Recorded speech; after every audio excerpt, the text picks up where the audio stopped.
ವಿಧಾನಸಭೆ ಅಧಿವೇಶನದಲ್ಲಿ ಕೆಲ ಹೊತ್ತು ಸ್ವಾರಸ್ಯಕರ ಘಟನೆಗಳು ಕೂಡ ನಡೆಯಿತು. ಕನಕಪುರ ಹಿಂದುಳಿದ ತಾಲೂಕು ಅಂತ ಹೇಳಿ ಒಂದು ಕಡೆ ಅಶೋಕ್ ಅವರು ಮಾತಾಡ್ತಾರೆ.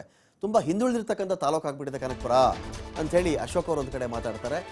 ಅದಕ್ಕೆ ಕನಕಪುರದಲ್ಲಿ ಹೋಗಿ ನಿಂತಿದ್ದ, ಅದಕ್ಕೇನಪ್ಪ ನೀನು ಕನಕಪುರಕ್ಕೆ ಹೋಗಿ ನಿಂತ್ಕೊಂಡ್ಬಿಟ್ಟ ಅಲ್ಲಿ ಅಂತ ಹೇಳಿ ಸಿದ್ದರಾಮಯ್ಯನವರು ಲೇವಡಿ ಮಾಡ್ತಾರೆ. ಕನಕಪುರ ಹಿಂದುಳಿದ ತಾಲೂಕು ಅಂತಿದ್ಯಲ್ಲ, ನೀನು ಅದಕ್ಕೆ ಹೋಗಲ್ಲಿ ಕಂಟೆಸ್ಟ್ ಮಾಡಿಬಿಟ್ಟ ಚುನಾವಣೆಗೆ ಅಂತ ಸಿದ್ದರಾಮಯ್ಯನವರು ಲೇವಡಿ ಮಾಡ್ತಾರೆ. ಯತ್ನಾಳಿಗೆ ಎಲ್ಲ ಗೊತ್ತಿದ್ದು ಸುಮ್ಮನಿರ್ತಾರೆ. ಒಂಥರ ಪೆದ್ದ ಜಾಣಂತರ ಯತ್ನಾಳ್, ಪೆದ್ದ ಜಾಣಂತರ ಇರ್ತಾರೆ ಯತ್ನಾಳರು. ಎಲ್ಲ ಗೊತ್ತಿದೆ ಅವ್ರಿಗೆ, ಪಿನ್ ಟು ಪಿನ್ ಗೊತ್ತಿದೆ, ಏನು ಮಾತಾಡಲ್ಲ ಅವರು, ಪೆದ್ದ ಜಾಣರ ಥರ ಇದು ಬಿಡ್ತಾರೆ ಅಂತೇಳಿ ಸಿ ಎಂ ಒಂದು ಕಡೆ ಛೇಡಿಸ್ತಾರೆ ಅವ್ರನ್ನೂ ಕೂಡ.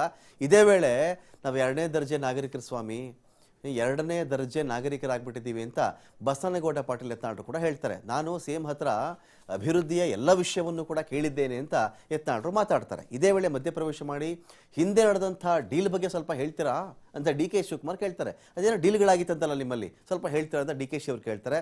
ಸಮಯ ಬರಲಿ ಸ್ವಾಮಿ, ಎಲ್ಲವನ್ನೂ ಹೇಳ್ತೀನಿ ಅಂತ ಹೇಳಿ ಯತ್ನಾಳರು ಮಾತಾಡ್ತಾರೆ. ನಿಮ್ಗೆ ಅನಿಸಿದ್ದನ್ನು ಎಲ್ಲವನ್ನೂ ಹೇಳ್ತೀರಾ ಅಂತ ನೀವು ಏನು ಒಳಗಡೆ ಇಟ್ಕೊಳ್ಳಲ್ಲ, ಇನ್ಸೈಡ್ ಕ್ರಿಟಿಸೈಸ್ ಮಾಡುವಂಥವ್ರು ನೀವು, ಕ್ರಿಟಿಕಲ್ ಇನ್ಸೈಡರ್ ನೀವು ಅಂತ ಕೂಡ ಹೊಗಳ್ತಾರೆ ಯತ್ನಾಳರನ್ನ ಸಿದ್ದರಾಮಯ್ಯನವರು.